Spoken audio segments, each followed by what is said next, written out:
ustedes, el pastor y evangelista Gavis Joel Bermúdez, la palabra que iluminará tu vida. Muy buenos días para todos, les bendigo poderosamente en Cristo Jesús. Espero que te hayas levantado muy bien, bendecido y en victoria.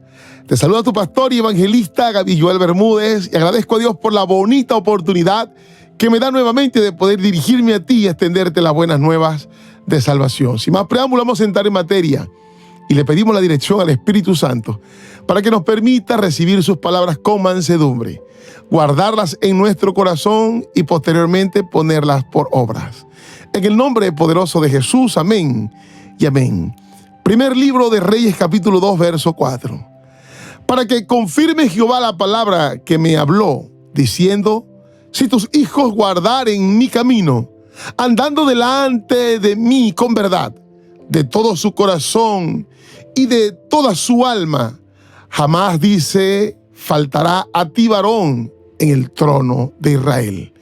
Bendita la palabra de nuestro Padre Dios, que es digna de ser escuchada. Estas palabras dadas de el rey David ya en sus últimos años de vida en la tierra como instrucción a su hijo Salomón, quien ya había tomado el liderazgo de Israel, pero que era tan necesario recordarle las promesas del Padre Dios, promesas que siguen causando efecto aún en nuestros días, porque toda la palabra de Dios fue inspirada para todos nosotros, para enseñarnos, para redarguirnos y llevarnos a la estatura del varón perfecto. Quiere decir que esta promesa aplica para todos los tiempos, porque la palabra de Dios no se limita al tiempo. Acuérdense que la palabra de Dios es espíritu.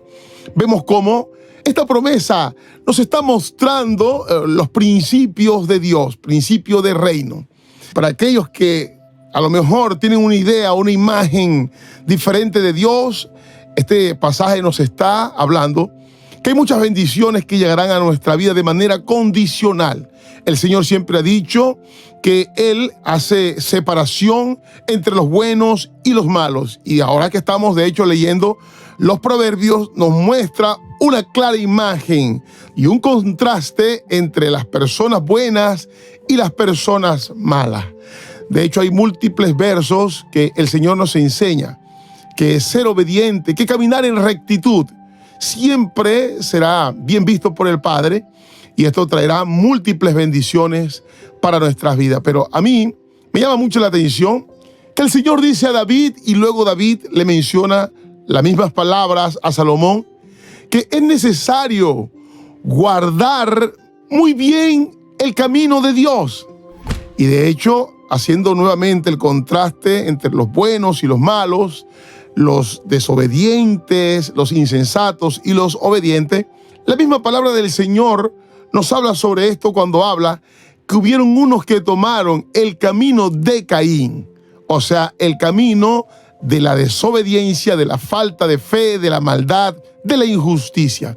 Entonces tenemos que guardar muy bien el camino que Cristo ha trazado para nosotros, camino de verdad, camino de fe, de constancia, de perseverancia, de permanencia, camino que está lleno también de mucho sacrificio y sufrimiento, porque es un camino angosto, pero que nos lleva al galardón de la vida eterna.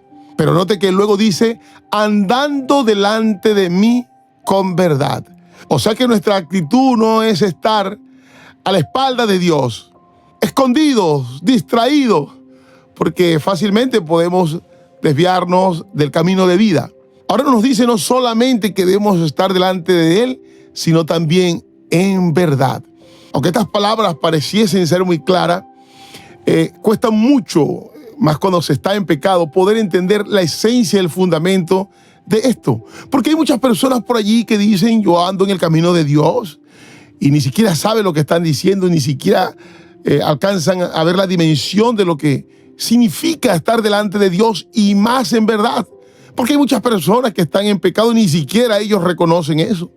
Están súper apartados de Dios, de boca, de labios, lo están diciendo, pero la realidad es que, como dice la palabra, mi pueblo se pierde por falta de conocimiento. No han llegado todavía a la comprensión de lo que significa estar delante de Dios. A lo mejor usted con mucha humildad me dice, sí, verdaderamente no sé qué es lo que significa estar delante de Dios. Pero es la misma palabra de Dios que nos enseña que estar delante de Él no es más que estar en su presencia, valga la redundancia, pero no solamente por un instante, sino en todo tiempo y en todos lados. Y esto significa también tratar de estar en una conducta correcta, no contristar el Espíritu Santo, estar en una búsqueda permanente de su presencia, en oración, en la lectura, en todo tiempo, tal como le dijo Dios a Josué. Medita en mis palabras de día y de noche para que te vaya bien en todo. Esto quiere decir que mientras él estuviese en esa búsqueda permanente, la presencia del Señor iba a estar con él en todo lugar, y eso le daría garantía para que todo lo que hiciere saliera conforme a la voluntad de Dios, que su voluntad es buena, perfecta y agradable. Una forma rápida de poder entender si realmente estamos delante de la presencia del Señor, vamos a tener temor de hacer cosas incorrectas aún en lo oculto, porque ya hemos comprendido de que la presencia del Señor está con nosotros en todo tiempo y Él está viendo todo lo que hacemos, pero estamos ya más que convencidos. Entonces nos vamos a cohibir de hacer ciertas cosas que verdaderamente están dando evidencia de que la presencia del Señor está con nosotros. Alguien decía en cierto momento, puedo hacer lo incorrecto, con la única condición, y es que Dios no esté allí. Obviamente estaba hablando irónicamente, diciendo, no puedo hacer nada incorrecto porque yo estoy delante del Señor y todo lo que yo haga, Él lo ve, no lo puedo ocultar. Entonces, esa es una evidencia clara de que estamos caminando delante del Señor. Pero si nosotros hacemos cosas incorrectas, pecados, fornicación, mentiras, hurtos, no sé, maledicencia, murmuración, es porque aún no hemos tenido claro ni siquiera lo que significa estar delante de Dios, y mucho menos estamos delante de Él. Quiere decir que no es coherente lo que muchas veces la persona dice, porque con sus acciones, como dice la palabra, por los frutos os conoceréis. Ahora siempre el obedecer está en nuestras manos. Porque note que Dios está depositando esta responsabilidad en el rey David y luego el rey David a sus descendientes. O sea, mientras permanezca en obediencia, yo estaré contigo y te respaldaré. Pero en el momento que te apartes de mí, todo el bien y la misericordia se apartará. Entonces explíqueme usted por qué entonces Dios está depositando en él esta responsabilidad. ¿Qué otro objetivo tendría? Quiere decir que nosotros está el obedecer o no. De hecho, cuando usted sigue leyendo esta historia se dará cuenta que más adelante sus hijos hacen lo incorrecto y se dividió el reino primeramente, pero después también perdieron el privilegio de poder reinar. Solamente cuando Cristo viene siendo descendiente de David, quien cumple obedientemente los decretos, estatutos de Dios y recibe por derecho el reino de Dios para siempre. Ahora, esto trae un beneficio a todos aquellos que hemos creído en Cristo, porque la palabra del Señor dice que nosotros somos coherederos juntamente con Él. Y Él ha vencido para llevarnos a nosotros también a la victoria. Y Él ha vencido para sentarnos y hacernos caminar en delicados pastos. Y Él nos ha dado la autoridad y el poder que Él ha recibido. Entonces, tenemos una ayuda para poder seguir adelante. Quiere decir que así como Salomón estaba dando continuidad a aquella promesa que Dios estableció en David, entonces hoy la iglesia en Cristo Jesús da continuidad a las promesas del Padre. Pero hay una condición, y es si permanecemos firmes en el camino delante del Señor en verdad. Esto lo confirma la primera carta de Pedro 2:9, un versículo que mencionamos mucho, que dice, mas vosotros sois linaje escogido, real sacerdocio, nación santa, pueblo adquirido por Dios, para que anunciéis las virtudes de aquel que os llamó de las tinieblas a la luz admirable. O sea, que fuimos escogidos para ser real, o sea, de la realeza. Y además estos sacerdotes, que significa aquellos que tienen la capacidad de estar cerca de la presencia del Señor, pero tal como era en la antigüedad, hoy en Cristo Jesús en santidad. ¿Por qué? Porque ya somos llamados nación santa, pueblo adquirido de Dios.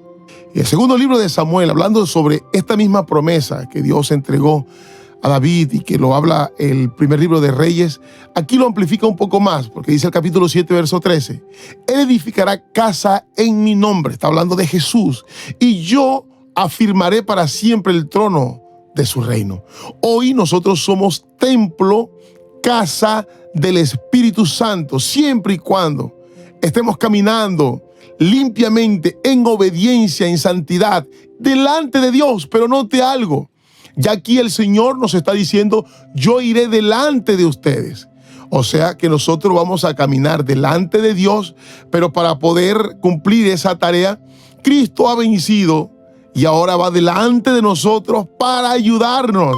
Ese es un regalo espectacular, una gran promesa para entonces ser merecedores de la herencia divina. Termino con este consejo o reflexión sobre este tema. Un hombre de verdad no es el que hace lo que todo hombre hace, es el que hace lo que Dios espera de él como hombre.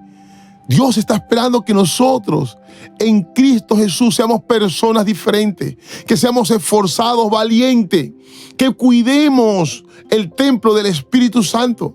Nunca acuérdate que es tarde. Solo tenemos que tomar la decisión de hacer lo correcto, de cumplir las ordenanzas y seguir el camino de Dios. Tenemos que empezar, tal como dice su palabra, buscando primeramente el reino de Dios y su justicia, y todo vendrá por añadidura. Esto significa guardar los estatutos, mandamientos y juicios que Dios ha ordenado. Espero que estas palabras hayan llegado a lo profundo de tu corazón. No se te olvide compartir este mensaje. Si no te has suscrito a nuestro canal, por favor, suscríbete y dale allí a la campanita para que te recuerde cada vez que subimos contenido. Además, ayúdanos con un me gusta, porque esto ayudará al canal a seguir adelante. Te bendigo enormemente y esto fue Lámpara a tus pies.